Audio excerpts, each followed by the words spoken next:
How do you pronounce it? Aidelsburger. Okay, well, not too far. Yeah, pretty good. Right, so Monika did some wonderful work on cold atoms, on artificial gauge fields and other things. And today she's going to tell us about the 1D tilted Hubbard model. Okay, Monika, so the stage is yours. We're recording the talk, so. Thank you very much. Also, thank you for having me in the seminar. I'm quite excited to talk about these results. They are very new, so please, everything is very preliminary. We are finalizing something to put on the archive, but yeah, don't take everything yet for granted. Some things may change slightly. And please feel free to interrupt me anytime if you have any questions. Right, so I've also tried to be a bit more specific with my title now, because previously it was just called like observation of non-ergodic behavior in the 1D Fermi-Hubbard model, which is fairly general. So I try to somehow be a bit more specific and include kinetic constraints, which is, to our understanding, really why we see this slow dynamics. And so the main topic of this talk is thermalization of isolated quantum systems, which is now a very active and rich field of research, trying to answer the questions and trying to get a better understanding of how many-body systems far from equilibrium thermalize. And in particular, two important examples are integrable and many-body localized systems, where we know, or where we believe that we understand that the inhibition of thermalization, or this arrest of thermalization, is due to an extensive number of conserved quantities. And so in one case, we have these integrable systems which are rather fine-tuned, so in a sense they are not robust. And on the other hand, we have many-body localized systems which occur in the presence of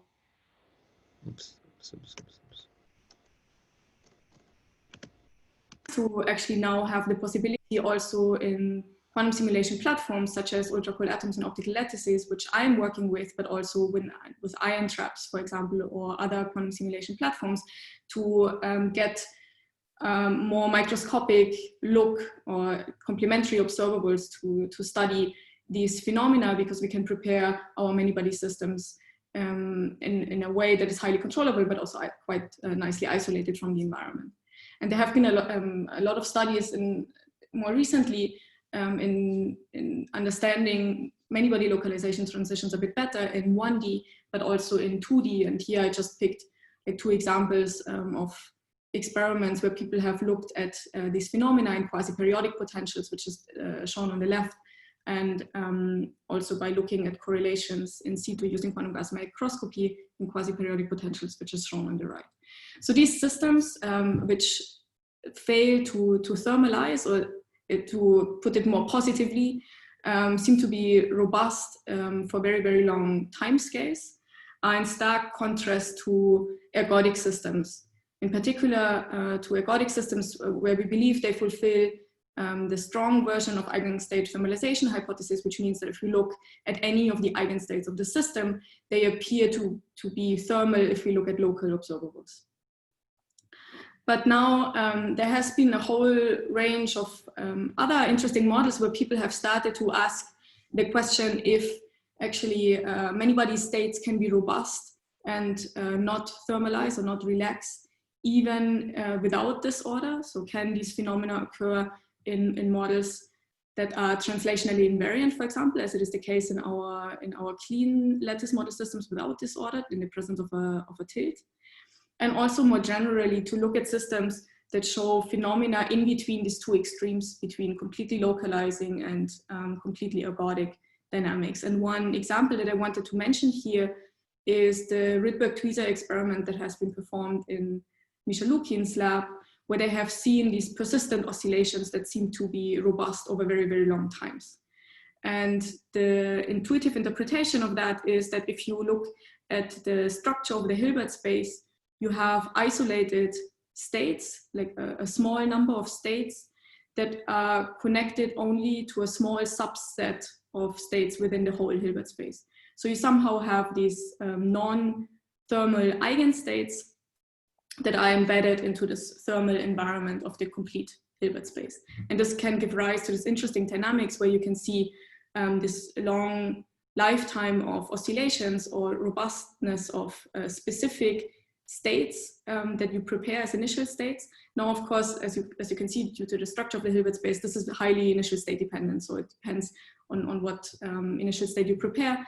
Can be thermalizing very, very quickly, or it shows this persistent oscillations over long times, for example, which has been dubbed as many-body scars. And now there are also a lot of other models where people are trying to construct these types of systems from a more bottom-up approach to find a systematic way of constructing these types of Hamiltonians. So this is one example of systems where you have this interesting structure in the Hilbert space where you have this coexistence between thermalizing and non-thermalizing states. And there's another class of models where people have asked the question if it's really necessary to have this extensive number of conserved quantities, or if systems can show non-trivial or weakly ergodicity breaking behavior in the case of only few conserved quantities. And these models are in the realm of constraint, oh sorry, I should have displayed that before, in the realm of constraint dynamics. And the way to understand this phenomena is as follows. So if you look at the structure of your Hilbert space and you can identify symmetries or conservation laws in your system, then typically your Hilbert space decomposes into subsets. So it has this Bloch structure. And if you prepare a system with certain quantum numbers defined by these conservation laws, it will only explore the subset. So for example, if particle number is conserved and I prepare a specific particle number, then the system will just explore this part of the Hamiltonian. So that's something rather trivial, or at least we understand from the conservation laws that's happening. But now there are conservation laws such as dipole moment conservation, where even within the symmetry sector, you find these emergent constraints such that the symmetry sector itself decomposes into this Bloch diagonal form. And this can give rise to very robust dynamics and can give rise to non-ergodic dynamics. In particular, to be more precise, if one wants to study thermalization of these types of models, one should actually define thermalization within one of these dynamically disconnected subsectors, which are called Krylov subspaces. So if you look at your symmetry sector, for instance, given by dipole conservation, then you should try to find or identify this emergent substructure and then look at the thermalization properties of each one of these dynamically disconnected subsectors, which could then show integrable dynamics or could show thermalizing dynamics or non-ergodic dynamics. And right, so there have been a number of models proposed that are expected to show this type of behavior.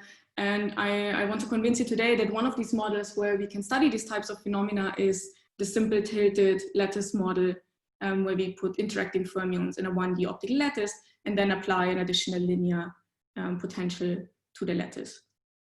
Now, there's one maybe additional ingredient that makes it a little bit more interesting also for us to understand the dynamics. That is these conservation laws that I was mentioning that give rise to this fracturing or shattering of the Hilbert space in the symmetry subsector. They are only fulfilled approximately.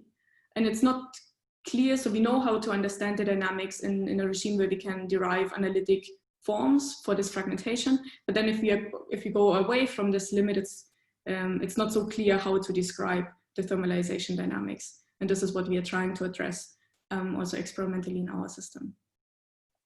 Okay, so I will briefly give you an introduction into our platform and how the model looks like, how we understand it, and how we can benchmark our experimental parameters.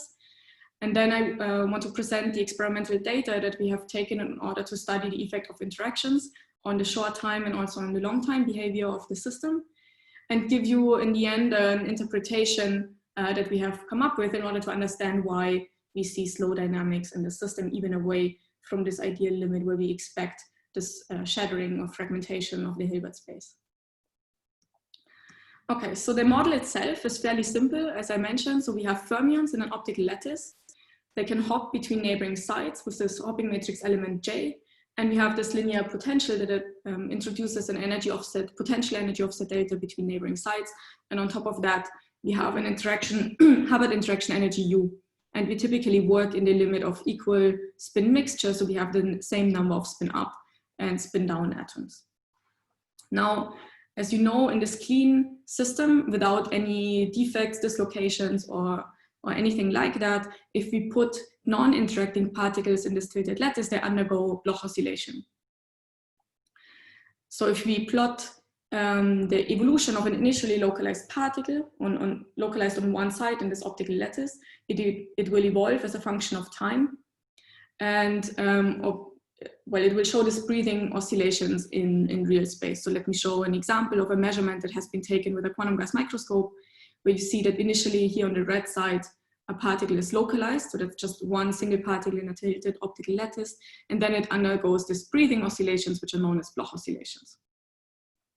And the amplitude of these oscillations is determined by this ratio of the hopping matrix element divided by the potential energy difference between neighboring sites.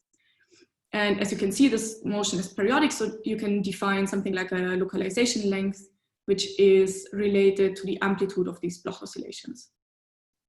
So this is what is known as Wannier-Stark localization in the single particle limit, which has been known for a very long time and has been studied in a number of experiments. I have not the space to cite all of them here, but that was, I think, one of the motivations to look at the system, because you can now ask the question if the system will now be localizing or thermalizing if you add interactions to this model. And it gives us also a way to derive analytic Hamiltonians or effective descriptions to get a more microscopic understanding of the localization phenomena, which in the presence of disorder is a little bit more challenging. So in a sense, this clean realization hopefully gives us a way to get a more microscopic understanding of the processes that give rise to thermalization also in the many-body case. And people have started to look into that like a couple of years ago. There have been also many experiments already with interacting atoms in tilted lattices, but never formulated in this framework. And in particular, there have been a couple of works suggesting that in the presence of interactions, the system does not thermalize and shows similar features as compared to conventional MBL systems that occur in the presence of disorder if you look at level statistics, for example. But due to this large degeneracy of this Hilbert space structure, because of this degeneracy between neighboring sites, since all of them see the same potential energy difference, they have also included typically a tiny disorder potential or like a weak harmonic confinement in order to break this large degeneracy and look at the properties of these systems. And of course, then experimentally, the question also arises like, what are the relevant timescales? Like when do you actually see or get into the regime where the harmonic potential, this weak harmonic potential or weak disorder potential plays a role? So for very long evolution times, we can actually study the behavior even without taking into account this harmonic potential and study the dynamics of the clean system. More recently, the slow dynamics or the non-ergodic behavior has been framed or understood or formulated more in a sense of kinetic constraints, which are related to Hilbert space fragmentation, as I have introduced in one of the previous slides. So the idea is that you can derive effective Hamiltonians in certain limits where few conserved quantities emerge, and then due to the finite coupling between neighboring sites, you just weakly break these conservation laws, which then eventually would give rise to ergodic dynamics. And let me just briefly explain what I mean by that, taking the example of the interacting tilted 1D lattice in the limit of a very large tilt between neighboring sites. And here we can derive an effective Hamiltonian where we look at a formulation that conserves dipole moment. And I'll give that on the following slides, but we can perturbatively write down an analytic effective Hamiltonian that is expanded in a power series of 1 over delta. And then you get an effective Hamiltonian that has this original tilt potential that we had in the original Hamiltonian. There's an on-site interaction that is slightly modified in this perturbative description. But in the large tilt limit, this parameter is small. So still you have this energy that you have to pay if you have two fermions sitting on the same side. There's a weak contribution that gives rise to nearest neighbor interactions. And then there are additional coupling terms that eventually lead to dynamics in the system. So we have this weak coupling that again goes as 1 over delta squared. So it's relatively small. And the dominant terms are spin exchange terms. So when you have two fermions on neighboring sides, we have this flip-flop interaction of the internal degree of freedom. And we have what we call squeezing term, where two particles that sit in the hole is in between. The two particles, they can hop onto the same side that is located in between. This does not cost any energy due to the tilt that we have applied, but you have to pay the energy to form the doublon, which costs you the Hubbard interaction energy. And so from this microscopic description, we try to understand the dynamics in our system in this ideal limit of very large tilt, but not also away from it. And as you can see, also the way I have already presented these terms, this Hamiltonian commutes with the dipole moment operators. We have indeed realized one of these models that I expected to show strong fragmentation or Hilbert space shattering that gives rise to non-ergodic dynamics. And on top of that, the dynamics is constrained even more from an energetic point of view, because we have to pay for these dominating processes, we have to pay the interaction energy U in order to form a doublon. So the dynamics is even more constrained, and also the effective doublon number is conserved perturbatively. Okay, so these Hamiltonians have been studied and they are known to show strong fragmentation. What we are doing now is we go away from this limit and study the regime where delta is on the order of the hopping matrix element, where we expect eventually, if we decrease delta further and further, we would expect ergodic dynamics, because this formulation of the perturbative description is not valid anymore. So how does one study actually this presence of Hilbert space fragmentation? I already mentioned that one smoking gun feature is actually the initial state dependence. So what you would like to see is that if you prepare different initial states that then lie in different Krylov subspaces of this emergent diagonal or block diagonal form, that they have different connectivities, because this little Hilbert space they live in consists of different dimension, and depending on the dimension of the small subspace, you may expect faster or slower dynamics. It's a bit more subtle than that, because it depends on if this subspace is ergodic or non-ergodic. But to give you an idea, for our model, from the processes that I have written down for the effective description, you see immediately that this polarized state is completely frozen, because any one of these terms that give rise to dynamics include interactions between spin up and spin down. So the prefactor for all of the terms that are off diagonal in this effective Hamiltonian, they vanish for zero Hubbard interactions. And this is of course what we expect trivially in the Wannier-Stark localization. Now, if we include interactions, so sorry, maybe I should say, so this initial state should encode a charge density wave where only odd sides are populated and they have all spin up, are all in the internal state spin up. Now we look at the charge density wave where we include an equal mixture of spin up and spin down, and in order to maximize the effect of interactions, we order these spins. So in the charge density wave, on top of that, we have this Néel type ordering, but of course there's still holes in between. And now the dominating term that appears in this effective Hamiltonian would be the squeezing term where two atoms can hop onto the middle side. So this is the formation that should be indicated here of a doublon on the intermediate side, which costs an interaction energy U.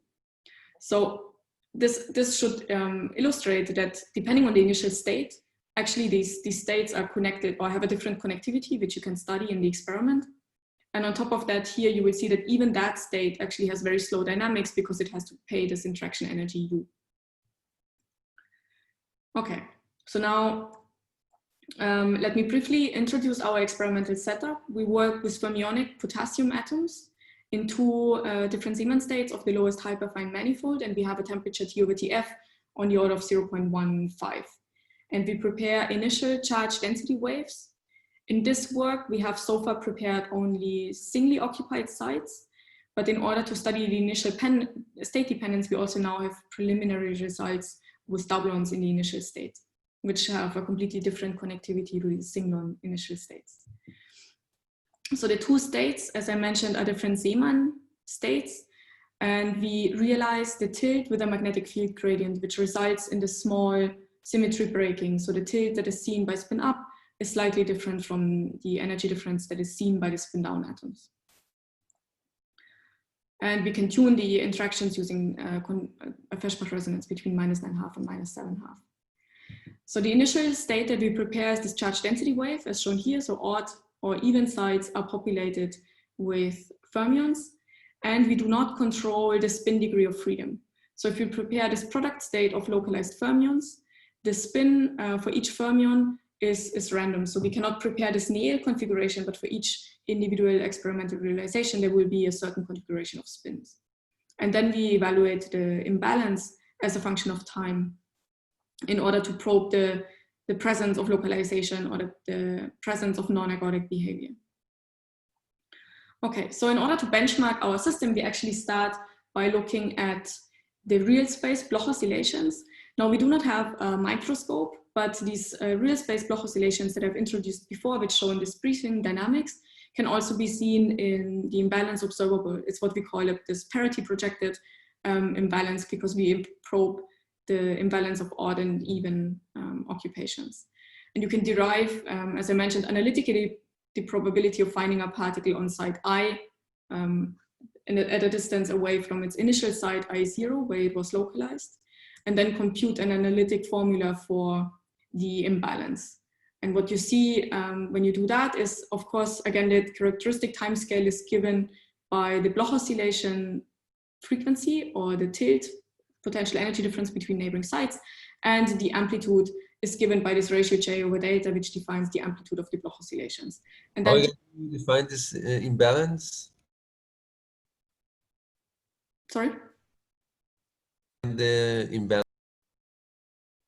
is it like the autocorrelation of density, or? Well, so the imbalance is really just the expectation value of finding atoms on even minus the expectation value of finding atoms on odd. Yeah. And then you see a typical oscillation that looks like that. So that would be the imbalance as a function of time that you would obtain for such a real space Bloch oscillation. Monika, can I ask you something? Sure. So this result is also when you start with a charge density wave of any given site occupied, or do you need to space them more to see this result of the Bloch oscillations? So this on the left is just calculated, right? So that's a very simple computation with a single particle in a tilted lattice. But we can see that in the experiment if we prepare a charge density wave of non-interacting particles. So as long as they don't see each other, you would obtain these type of oscillations. So this data is actually taken in the zero crossing. So as I mentioned, so that's just calculations for now, but I'll show you the data in a second. And then it's taken either with spin polarized fermions or at the zero crossing of the Feshbach. Okay, so that's now the data that we have taken. In this case, for non-interacting, in this case for spin polarized Fermi gases at low values of the tilt. And the solid line is analytic computation, including an envelope. And the envelope that we see here is actually determined by the harmonic confinement. So if you compute the Bloch oscillation in the presence of harmonic confinement, in the non-interacting limit, it's basically Bloch oscillations individually for each one of these isolated fermions. And then the frequency with which they oscillate slightly depends on position. And if you average over all of those, then you get this additional dephasing, which if you wait long enough and your coherence time is long enough, you should also see revivals that are then governed by the harmonic confinement. So they will rephase for long times. And it's actually nice to see these oscillations because it allows us to directly calibrate the non-interacting parameters of the model. As I mentioned, the characteristic frequency is given by the energy offset between neighboring sites. and the amplitude depends on the hopping matrix element J. So by fitting the analytic formula to this evolution, we can directly extract our values of J and delta with rather high precision. And well, just to analyze this in more detail, this is nothing surprising here, but if you just take a Fourier transform of this evolution, you find peaks at harmonics of this tilt potential. And also the number of harmonics that you see, of course, is bounded by the Bloch oscillation amplitude. So this allows us to get an idea of the Bloch oscillation amplitude, or how far the wave packet spreads in the 1D lattice in the presence of the tilt. And in our case, that would be around 3 lattice constant for this particular value of the tilt. So if you apply a tilt of 1.2J, then the amplitude is around 3 lattice sites. And then of course, if we make the tilt larger and larger, eventually we expect that even in the presence of interactions, they would actually not see each other. If we reduce the Bloch oscillation amplitude to a scale that is much smaller than the lattice constant, interactions will not have a very large effect, right? Because they basically never meet.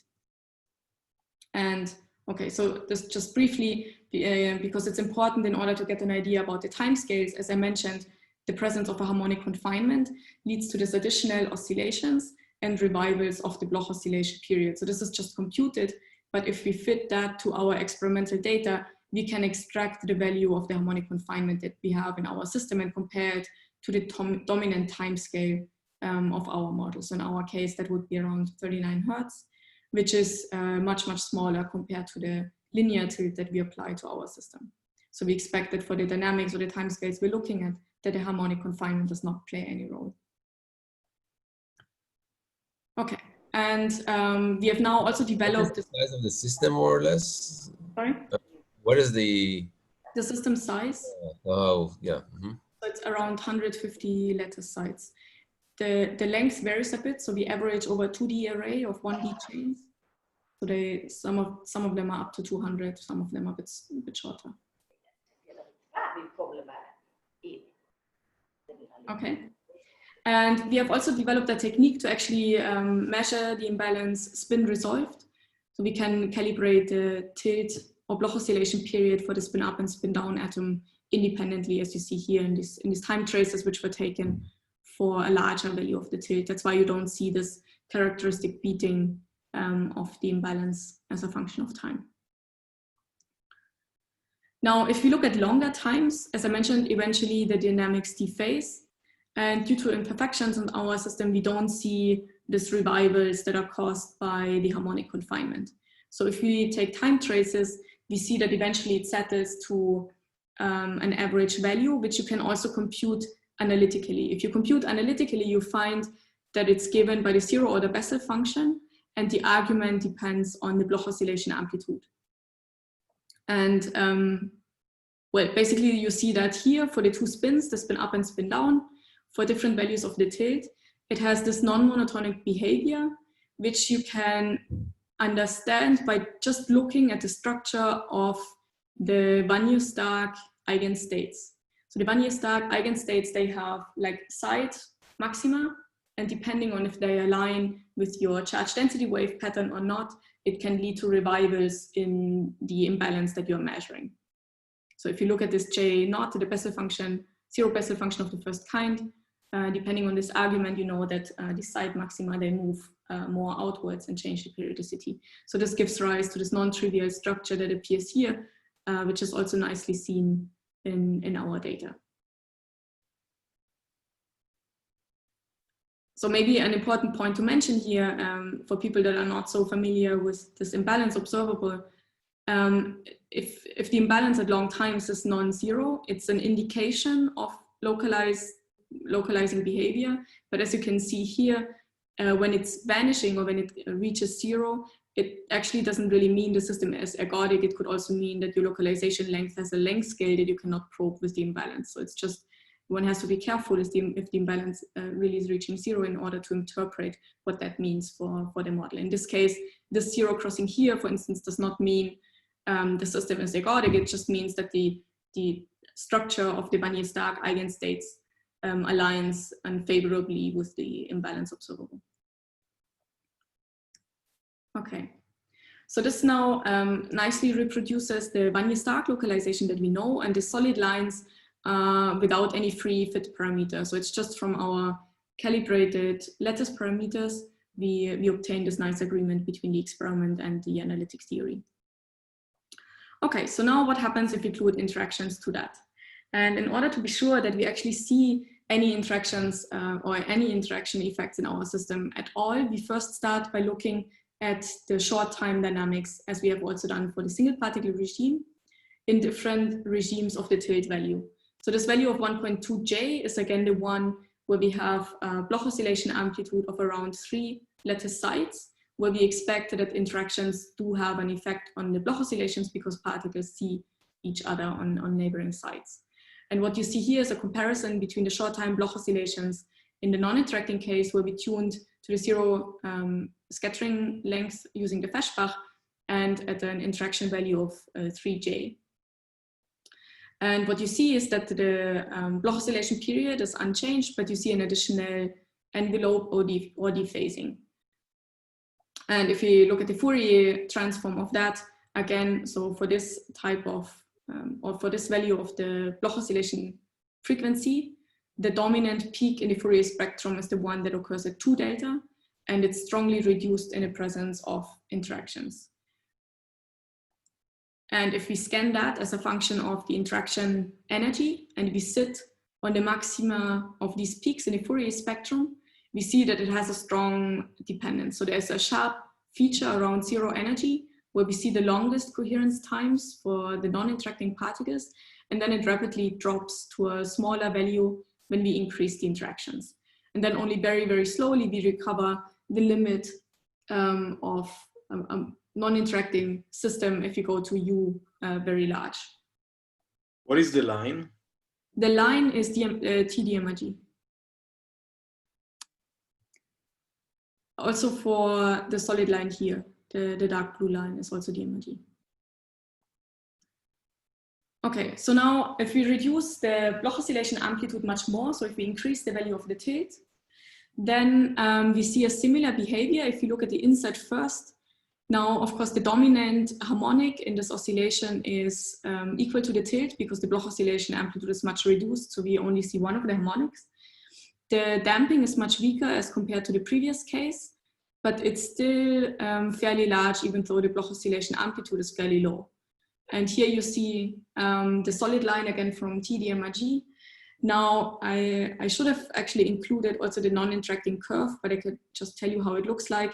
So this peak at the second harmonic is also produced in the non-interacting data, but there's an additional like side peak that, if you want to believe it, it's also visible in the data that is due to interactions. So we see in the oscillation dynamics additional modulation of the frequency due to interactions which occur in the energy spectrum. So this little side peak is an indication of interaction effects. But nonetheless, again, if we scan the interactions, the effect of interactions is much more clear. Again, we have this sharp feature around 0 interaction, and then it drops rapidly if we increase the value of the Hubbard interaction energy U. And again, the solid line is TDMRG, and all of this seems to nicely agree with our data at short times. So this is to benchmark all the parameters that we have in our system, and now we can ask what happens if we let the system evolve for longer and longer times. And this is what you see here. That's a comparison between the non-interacting data, which is shown in light blue, and the interacting data, which is shown here in dark blue. And the shaded curves are exact diagonalization calculations, taking the calibrated parameter of our experiment. And what we see is that, of course, as I already mentioned, at short times, the oscillations are damped, the characteristic frequency is the same. And then there seems to be an offset that develops between the non-interacting curve and the interacting curve, but it seems to be rather stable and robust for very long times, like up to 10 to the 3 tunneling times. Tau is defined in the units of the hopping matrix element J. And we have taken here the value of 5J, which previously in our non-interacting curves was the regime where we see the largest interaction effect. So for all of the other time traces that we have taken, they look very similar, but this offset is even smaller. Okay, so we see this very robust behavior in a regime that is actually far from this fragmentation regime that I've explained to you in the very beginning. So this effective Hamiltonian that we can derive in the limit of delta being the dominant energy scale in the system, where we know that the system should behave non-ergodic, this is quite far from it. And all the other higher order terms that I have not shown on this slide are expected to become important and eventually lead to a delocalization of this initial state that we have prepared. And so we are trying to understand in a little bit more detail why the imbalance that we see here is so robust. And of course, the first thing that may come to your mind is that we have imposed in our experiment additional constraints. I've argued that actually the harmonic confinement is not important, but on top of that, we have this spin-dependent tilt that gives rise to additional constraints because it breaks the symmetry between spin up and spin down. But even for a clean system, and I will come to the initial state, but even for a clean system, we actually see if we compute the imbalance dynamics up to 1000 tunneling times and even longer, it seems to be very robust and very stable at this value that we also have found experimentally. Now, on top of that, what we have done here for the numerics is to actually take an initial state where we expect that the interaction effect is even stronger than in our experiment, because I told you that we have this random spin configuration. So in any case, for each individual realization, we would have domains that effectively are non-interacting because we have spin polarized regions in the 1D chain. So what we have done here in the numerics is really to take a spin ordered initial state to look at the decay. And even there, it seems to be very robust. Again, we have these initial oscillations, an offset builds up, but then it's rather stable for very long times. Monika, in the initial state, you think you have spin polarized regions, or is it just kind of a random mixed state with like completely random spin configurations? Is it a pure state in terms of spin, or? I think not. I think it's a mixed state, but if you, so it results in the same effect in the end. So if you, actually the way we compute these curves here, the long time dynamics curves here, what we do is we prepare initial state where each individual fermion is localized and has a certain spin that we pick randomly for the numerics. And then we evolve the state, and then we average over all of these different initial state evolutions. Mm-hmm. But you think that in your initial state you have some sort of random, kind of not droplets, but random spin polarized segments, or? Yes, so what happens is that when we prepare our initial state, we actually prepare for each fermion a coherent superposition between spin up and spin down. And they dephase as a function of time. Mm-hmm. So the relative spins between neighboring sites, or when the fermions meet, they have a random relative orientation. But your initial state, in fact, is all spin polarized in some direction. And that's the initial state at time zero of this plot. So it is spin polarized, it's just in a superposition. No, spin polarized, that's very far in the state preparation sequence. So that's not. We are starting the evolution, these spins already dephased. I see. Mm-hmm. And since they don't precess all with the same frequency, we get this effective spin polarized regions. That's at least how I understand how the initial state. How do you know that? I mean, do you know from experimental data that you have spin polarized regions, or is that some sort of hypothesis? So I'm not sure I can give you a proof, but from all the experiments that I know of that we have been done, there was always a dephasing for fairly short times due to magnetic field gradients, magnetic field fluctuations, or... No, dephasing, I'm happy with dephasing, but you're saying something more. You're saying that you have some spin correlations on some, up to some range of, or you have spin correlations, right? That's sort of, spins are polarized. It's not correlated in the direction. Range of correlations. I think it's really after they have fully dephased, it's just a random. Okay, so it is just you think a good description of the state is just a random spin configuration. Yeah. Yeah. Mhm. Also, for and the time you're showing here, I mean, I don't know what is the time scale here, say with respect to all sort of dephasing times, like, you know, spontaneous emission or all kinds of. Yes. So as I argued, so this time is long in as compared to spin dephasing time. That's why I think our spin is completely random. When it comes to photon scattering and other heating effects due to heating up of coils, due to large currents and things like that, they happen at longer times. So it's difficult for us to go to 10 to the 4 tunneling times, for example. But we have taken a time where we can see that the decay in the atom number is still small on this time scale, and this decay would be due to spontaneous photon scattering, for example. So this is how we can see when it does kick in considerably. And so we restrict our analysis to shorter times. Yes. But all of these effects, heating, for example, or technical noise, and also photon scattering, I would expect that it leads to a stronger decay.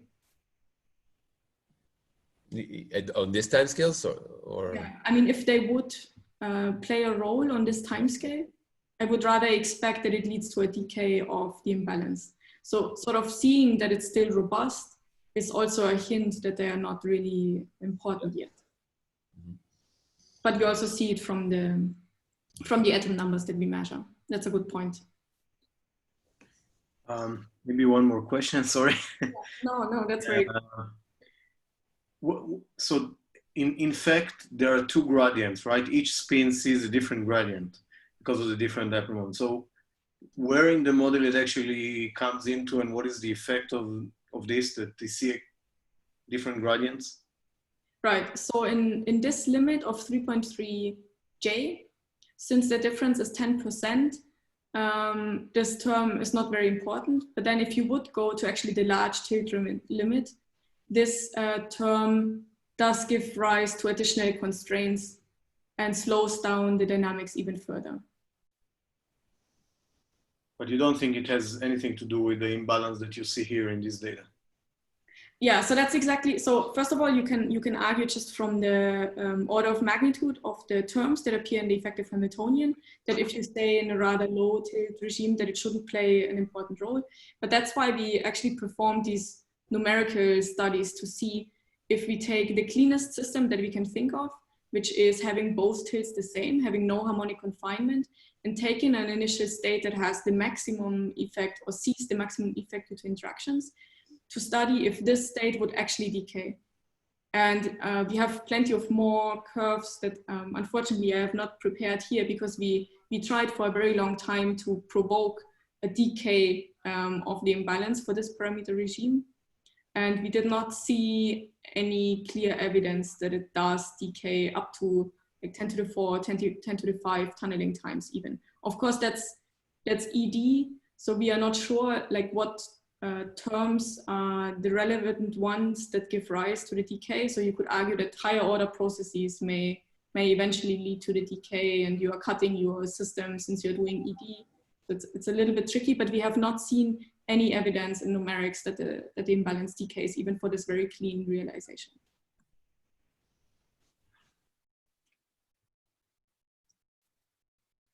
Okay. Okay, so that's just a comparison again between the non-interacting and the interacting curve at the point where we see the largest effect of interactions. And we were a bit surprised that we actually even see like these little features that we have seen in the non-interacting curve survive in the interacting regime, because there the Bloch oscillation amplitude seems to become fairly large. And this gray shaded area denotes our detection limit. So we have taken a lot of data on that. So we are fairly certain that this is actually not within the noise. So it's actually a clear signal. So we have scanned also the interaction value at this point, and it seems to be completely independent of the interaction energy. And what we believe we are seeing in this limit is actually the effect due to spin polarized regions. So our understanding is, oh no, I should mention one more thing. So actually, if you do here the numerics with the very clean system that I mentioned, spin up, seeing the same tilt as spin down, and taking the spin ordered initial state, you do see that it decays for these low values of the tilt. So this is clearly, seems to be ergodic. And in our case, this additional constraints that we impose due to the random spin configuration, I think slows down the dynamics, because as I mentioned before, our view is that the spin distribution is completely random, which just statistically will lead to regions that are effectively spin polarized, and those are Wannier-Stark localized as the single particle limit would be. And one more indication why we believe that is actually true is that it matches with the value that we would expect from a non-interacting picture. So from a non-interacting picture, this spin that sees a tilt of 1J is expected to have a slightly larger imbalance as compared to the spin down, which is expected to see a slightly smaller value of the steady state imbalance. Okay, so this, we believe we cannot see ergodic dynamics here because of the spin polarized regions. And now we have focused on this intermediate range values of around 3J for the tilt, where we see a stronger dependence on the interaction energy. So what we see here is that this value coincides more or less with the non-interacting case when we tune the interaction, so with the spin polarized case. And then we see a dip of the steady state imbalance at intermediate values of the interaction energy around 5J in this case. And so we have focused on understanding this regime because it seems to have the largest interaction effect, or if we go back to the language of Hilbert space fragmentation, it seems to have the largest connectivity in a possible subspace that may exist, even though we don't have an analytic description for this low value of the tilt here. And in order to understand the dynamics, even away from the limit where we have this analytic description, we now try to construct this fragment, if it then exists, numerically. And you can do that. And the question is, if you want to understand that, you should understand where this dip actually comes from. And this you can do by just looking energetically at the allowed processes in your tilted lattice. And you see that there are several resonant processes that can occur. And in the limit of U5J, around these values, the resonance that we seem to be seeing is the process where you tune the interaction energy to be roughly equal to 2 times the tilt energy. And this corresponds to having one particle actually hopping by 2 sides and forming a doublon. Now, what is surprising is that this effect cannot be the only one that gives rise to these dynamics, because remember, we are actually measuring imbalance. So these processes don't show up in our time traces at all, because we just measure the number of odd atoms relative to the number of even atoms. And this process will not change that value. But then once you have these processes, you see in an effective description that I will show later, that these doublons initiate additional second order hopping processes that then eventually lead to a decay of the imbalance. Okay, so we have tracked this value of the resonance as a function of different tilt and interaction energies.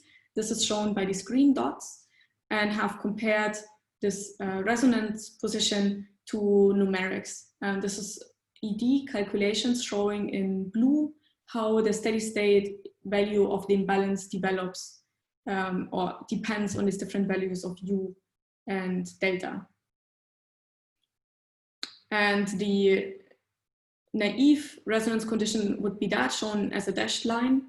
But then in the large tilt limit, you can again do a perturbative description, and you'll find that there's some correction to this resonance condition, which naturally, again, depends on this ratio J over delta. So this is shown as the solid line.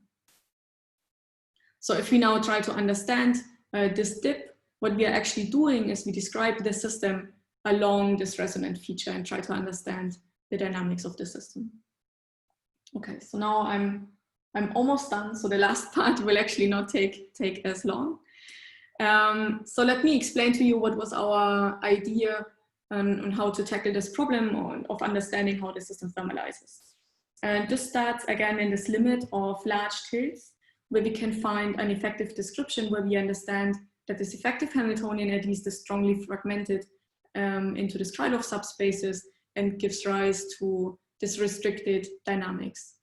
But now if we weaken this condition, so we make the perturbative parameter, which is J over data, larger and larger, then we basically soften this condition. So these conservation laws are not fulfilled anymore. They are anyway only approximately fulfilled. So our understanding is that now our initial state explores a subspace of the whole Hilbert space, and it weakly leaks out of this subspace, which we can try to characterize by a certain epsilon parameter. So we can define a cutoff parameter and analyze the evolution of the system within a numerically constructed subspace. And I explain on the following slide in a bit more detail how we do that. But if we perform this numerical construction of this fragment, if you want to call it fragment, then you find that it follows the behavior of our steady state imbalance as a function of the interaction parameter and the tilt. Again, here now I'm presenting the clean system data up equal to data down. So you see this fraction which is normalized to the complete Hilbert space dimension. So in this low tilt regime, you would expect that if you perform a certain construction, all the states are relevant, because this description doesn't make sense at all, your local basis. So we describe everything in the number basis. And if you have very weak tilt, all the sides will be eventually coupled. So if you want to describe the dynamics of your system accurately, you will need to take into account all the states of the Hilbert space. But now if you go away from this limit and you increase the tilt, only few states are relevant for the evolution of the system, and that is exactly what you see here. So this fraction of states that participates in the evolution decreases further and further as you increase the tilt. And then you have these resonant features that I mentioned before, where this one is, for example, the one that occurs at u equal 2 data, where again, you need a much larger fraction of the Hilbert space in order to accurately capture the dynamics of your system. And so how do we define that actually? So we perform ED for a finite amount of time, which is characterized by this capital T. And then we construct this subspace of our complete Hilbert space H. So the subspace is called n epsilon, because epsilon is like this cutoff parameter that allows us to make this definition. And we ask that all the states that are outside of the subspace that we are considering has an amplitude with the time evolved state that is smaller than some cutoff. So basically we impose a restriction saying that we want to, we don't want the time evolved state to leak out of this small subspace or this fragment up to a scale that is larger than epsilon. Okay, so we restrict that and then use it to define our subspace. So then we can compare the density of states of the subspace with the complete density of states of the whole Hilbert space. So this is now plotted as a function of energy density of states. For this black line, we take all the states in the Hilbert space, and these blue regions are what we get by imposing this restriction. So you see that, and that's, okay, I'll come to that. So you see that actually the states that participate in the evolution are located around a resonance in energy. So only states with similar energies participate in the evolution. And this dark blue and light blue regions are for different cutoff values. And this region that is marked by the dashed lines scales with our perturbative parameter J. So this window is actually 2 times J times the number of particles in the system, roughly. And this is precisely how we also understand this limit from the effective Hamiltonian described by strong fragmentation processes to the weakened limit where we decrease the value of the tilt, because now this additional energetic constraints that we have to form a doublon, they are weakened further and further. So we had this 2 diagonal parts of the energy, which is the tilt, energy difference between neighboring sites, and the formation of doublons, which costs an energy U. But if we include, or if we increase J over data, then this energy is decreased. So this energy penalty of forming a doublon is softened. And that's why you see this broadening in energy of the relevant states that participate in the dynamics. If you take the limit data going to infinity, this would correspond to a complete energy conservation, and you would see a delta function here. What basis are you using to define? I mean, define? So that, exactly, that's an important point. So this description is basis dependent. So we have taken the number basis. You could also try to be a bit more clever and actually work in a Wannier-Stark basis, which we have also tried, but it doesn't change the picture a lot. So it actually improves it a bit in a sense that actually this fragment is even a bit smaller, but we still see qualitatively the same behavior, meaning that if we take the limit delta going to infinity, it reduces to a delta peak, and if we go away from this limit, we see a broadening in this energy space. You have to unmute yourself again. I'm not 100% sure that it actually what you show. I mean, this shows what you're trying to claim, that you're trying to claim that Hamiltonian somehow can be described almost in a Bloch diagonal form, within these Krylov subspaces. But really what you're showing is that there's some sort of localization maybe I cannot distinguish this from just some sort of localization in Hilbert space, which occurs dynamically. It could occur for other reasons, due to destructive interference, for example. Oh, that's true. I would say no, you're correct, definitely. So what we have done in order to understand if it's in any way related to this Krylov subspace idea or Hilbert space fragmentation, we have now looked at the dimension of this numerically constructed fragment and see if it converges to the Krylov subspace that you would get from the analytic Hamiltonian. Now that's again not a proof. I mean, you don't know what happens in between. Like you could argue that something else gives rise to localization in between, but at least in the so maybe I can show that.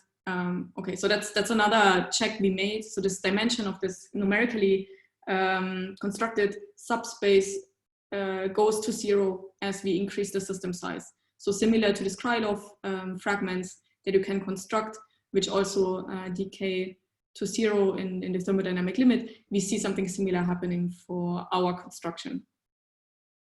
And I think on the next slide, I already show, maybe I can just do that because I basically explained this figure already anyway. Let me just show you what I just mentioned, this convergence to the Krylov subspace. So we asked ourselves is actually if the physics that we are seeing is in any way related to the Hilbert space fragmentation that we can construct analytically. And of course now on this resonance that we are focusing on, because there we see the largest effect of interactions, the effective Hamiltonian is different. So it looks slightly different, but not so much from what I explained on the previous slides. Again, we have diagonal terms, which are due to interactions and next nearest neighbor interactions. And on top of that, we get this second order hopping processes whose amplitude scales with the ratio j square over delta. And some of them have energy penalties, so they are not resonant. So the effective idea of this strong fragmentation is similar to the effective Hamiltonian that I described before. But for this, we can again construct the Krylov subspace and ask ourselves if our numerically constructed subspace converges to this Krylov subspace.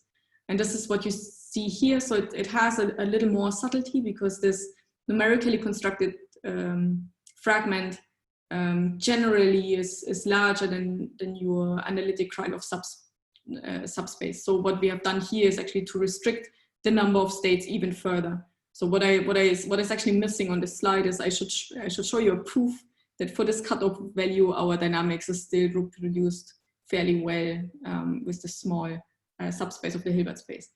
But if we do that, and F is the dimension of the Krylov subspace, we see that for larger and larger values of the tilt, they indeed start to overlap completely.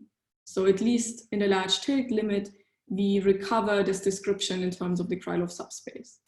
Now, of course, I cannot say in between, this is also dominating our physics.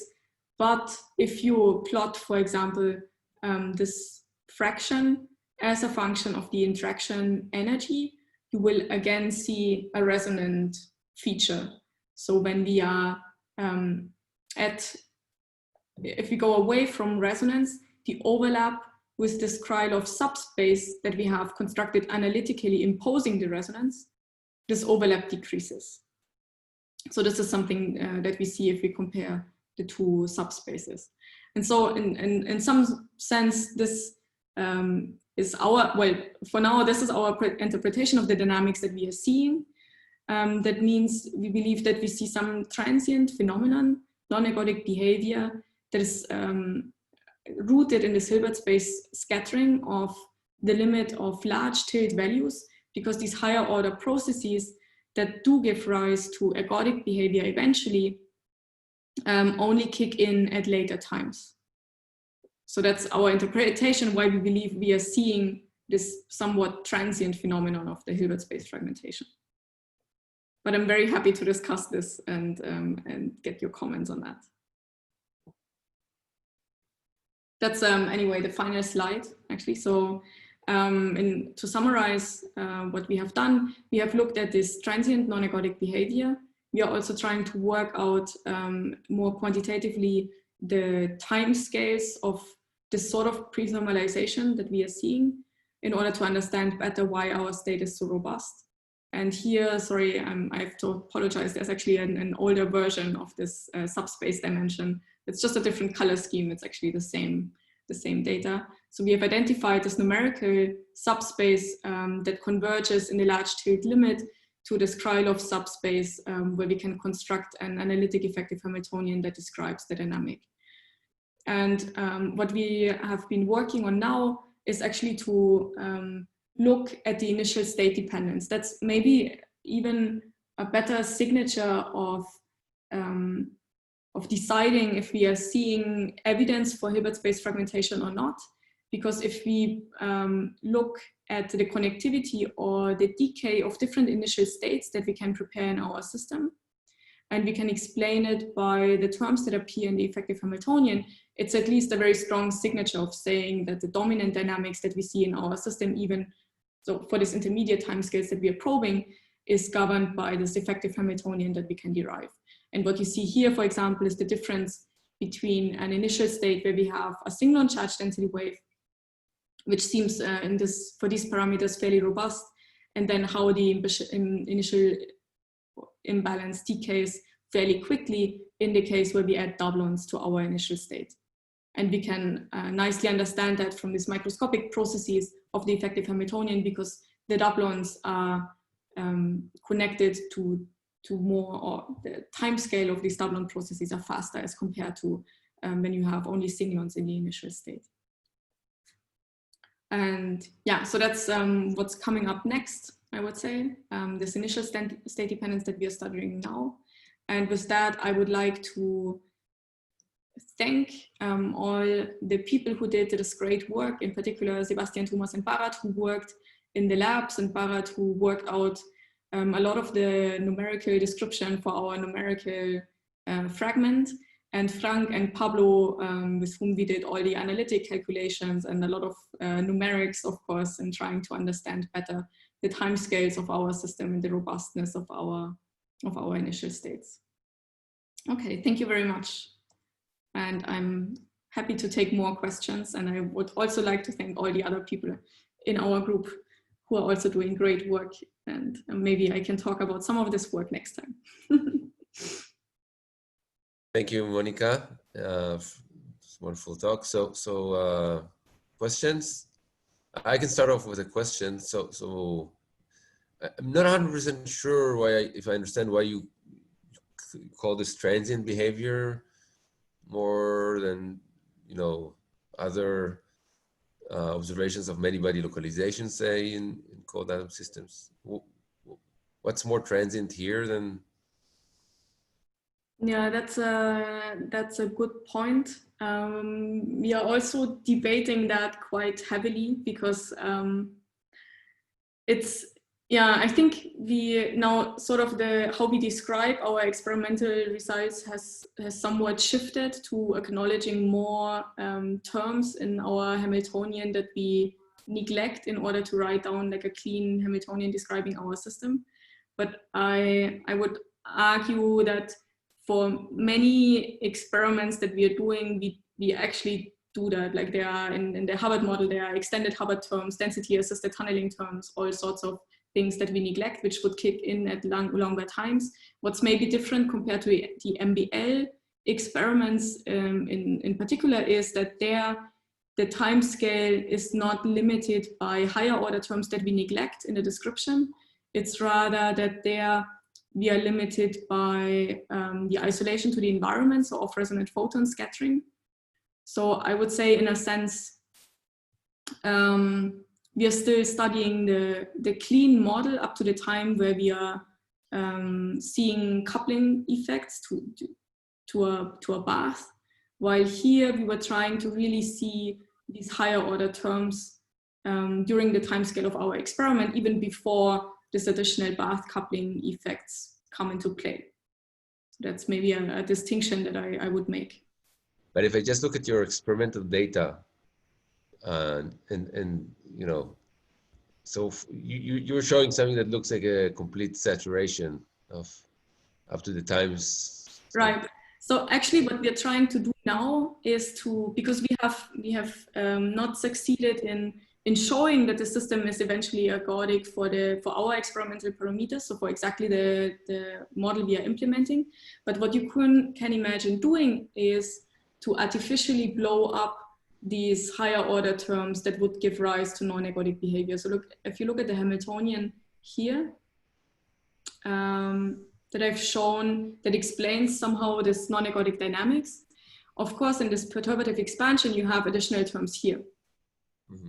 And now in the exact ED calculation, we don't see that it decays, but you can now artificially make them stronger. You can write down a Hamiltonian for your numerics, where you artificially make these terms larger and show that eventually the system would decay in the presence of these additional terms. So that's also a different compared to MBL, right? Because there we believe that it's actually stable for very, very long times. At least most of the people believe that it's stable for infinite times. While here we believe that it will eventually decay. Just with the addition of these higher order terms, not couple the system to an environment, even if you keep it closed. Exactly. So even for a closed system, that's right. So even for a closed system, if we now include these higher order terms, we believe that it eventually decays. But this is based on what? On some theoretical prediction or numerics or? So this numerics that I mentioned, Pablo is working on that now. But why we believe it would decay is because we can take this tilted lattice Hamiltonian and describe it in a rotating frame. So we can transform it to the interaction picture and put this tilt as a time dependence on the tunneling terms. And since we are only probing density observables, we can understand the whole dynamics actually just by looking at this time dependent term that has this rotating term in the coupling matrix elements. And if you now just describe that as a normal Fouquet problem, in the intermediate tilt regime, you would expect that it heats up to infinite temperatures and the imbalance decays to a homogeneous value, because there are no, so there are like these rigorous derivations for pre-thermalization and timescales for pre-thermalization. But I believe, looking at that model, that it should be ergodic. Mm-hmm. I mean, these are, from experience, these are very quantitative questions. In the end, predicting the critical frequency or critical amplitude is very hard to do analytically. You have to always do it numerically. Yeah, so that's the problem that we were facing. Like even with these bounds that you can derive, they are very far from the timescales that we are probing. Right? So I mean, okay, I don't know, but I think it would be hard to predict without very solid numerical evidence. What's exactly whether, you know. Right, but what I think could work is if you write down this artificial Hamiltonian that I mentioned, and then try to understand the timescale of that. Like if you blow up these additional higher order perturbative terms and see that it decays, maybe you have a chance of trying to understand the timescale.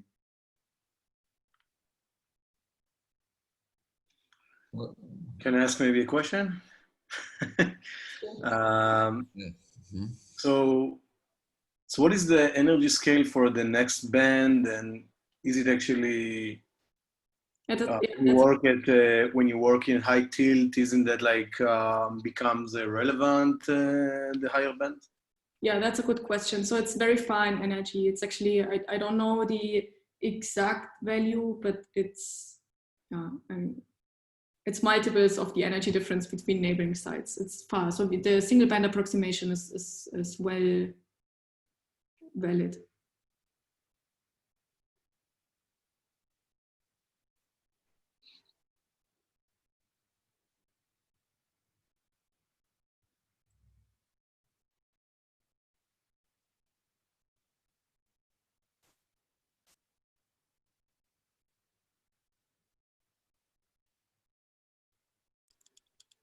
Nathaniel, you are talking, but you're muted. Yes.